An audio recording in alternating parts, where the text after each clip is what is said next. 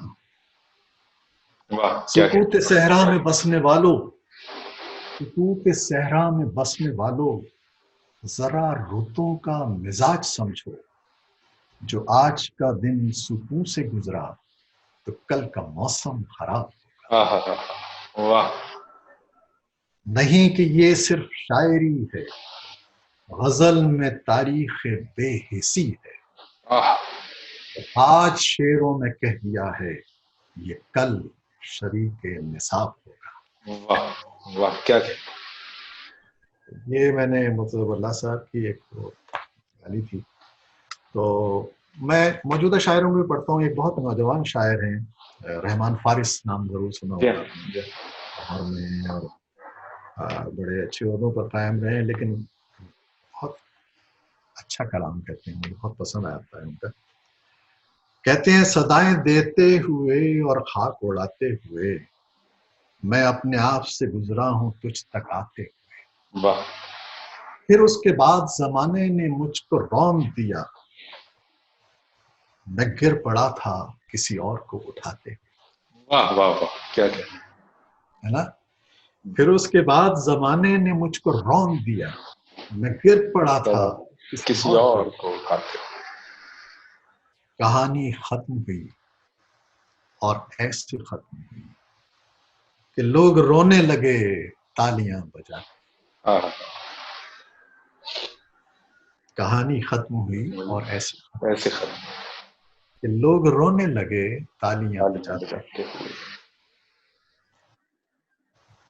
پھر اس کے بعد عطا ہو گئی مجھے تاثیر، پھر اس کے بعد عطا ہو گئی مجھے تاثیر. میں رو پڑا تھا کسی کو غزل سناتے. کیا بات. اور اسی طرح ان کی ایک اور ہے جو مجھے بڑے نئے انداز کی غزل ہے اور بڑا اس میں مزہ آتا ہے پڑھنے میں. بیٹھے ہیں چین سے کہیں جانا تو ہے، ہم بے گھروں کا کوئی ٹھکانہ تو ہے. تم بھی ہو بیتے وقت کی مانند ہو بہو، تم نے بھی یاد آنا ہے، آنا تو ہے نہیں. دیکھیے کتنی بہر کو انہوں نے. تم بھی ہو بیتے وقت کے مانند ہو بہو، تم نے بھی یاد آنا ہے، آنا تو ہے. عہد وفا سے کس لیے خائف ہو میری جان، کر لو کہ تم نے عہد نبھانا تو ہے. واہ. وہ جو ہمیں عزیز ہے کیسا ہے کون ہے، کیوں پوچھتے ہو، ہم نے بتانا تو ہے نہیں. کیا کہ دنیا ہمارے عشق ہیں، کیوں پھینکتی ہے جان، ہم نے تیرے فریب میں آنا تو ہے نہیں. واہ. اور پھر دیکھیے گا شعر، کوشش کریں تو لوٹ ہی آئے گا ایک دن، وہ آدمی ہے گزرا زمانہ تو ہے نہیں. واہ واہ واہ کیا کہ کوشش کریں تو لوٹ ہی آئے گا ایک دن، وہ آدمی ہے